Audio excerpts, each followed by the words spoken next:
मधून वाहन चालकांनी पुकारलेल्या संपाचा फटका रत्नागिरी जिल्ह्यामध्ये सध्या बसू लागलेला दिसतोय। रत्नागिरीमध्ये वाहन चालकांची पेट्रोल पंपांवर रात्री उशिरापर्यंत मोठी गर्दी होती।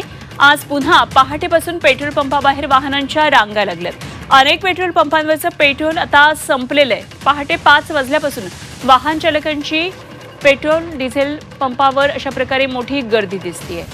काय नेमकी परिस्थिती आहे आढावा घेतलाय आमचे प्रतिनिधी प्रणव पोळेकर यांनी। हिट अँड रन प्रकरणाच्या कायद्याविरोधात ट्रक चालकांनी संप पुकारला आणि त्याचे परिणाम सध्या पाहायला मिळतात। आपण बघू शकतो की पेट्रोल पंपावर सध्या जो आहे तो मोठ्या प्रमाणात वाहन चालक जे आहेत ते रांगा करून पेट्रोल भरण्यासाठी या ठिकाणी आलेले पाहायला मिळतात। रत्नागिरी जिल्ह्याचा जर विचार करायला गेलो तर कालपासूनच ही रत्नागिरी जिल्ह्याची अशी परिस्थिती जी आहे ती पाहायला मिळते।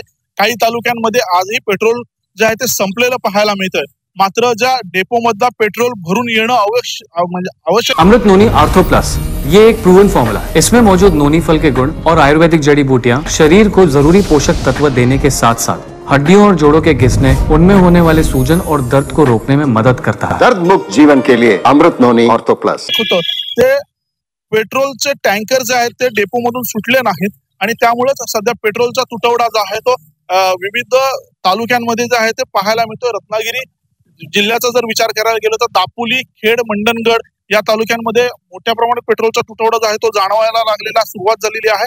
मात्र त्या तुलनेनं रत्नागिरीचा जर विचार करायला गेलो तर रत्नागिरीमध्ये अजूनही पेट्रोल पंपामध्ये पेट्रोल शिल्लक असल्याचं इथलं पेट्रोल चालक जे आहेत ते सांगताना पाहायला मिळतात। त्यामुळे लोकांनी पॅनिक होऊ नये अशा पद्धतीचं देखील आवाहन हे चालक जे आहे ते करताना पाहायला मिळतात। मात्र या कायद्याविरोधातलं आंदोलन जरी आता मिटलं असलं तरी ज्या डेपो मधून हे पेट्रोलचे टँकर येणं आवश्यक आहे ते कधीपर्यंत सुटतात हे देखील बघणं गरजेचं आहे। आणि त्यानंतर ज्या शहरामधला जो पेट्रोलचा तुटवडा जो आहे तो कुठेतरी कमी होताना पाहायला मिळतोय। मात्र ज्या पद्धतीनं काल जी ही बातमी पसरली आणि त्यानंतर पेट्रोल पंपावर वाहनाच्या रांगा लागलेल्या पाहायला मिळाल्या।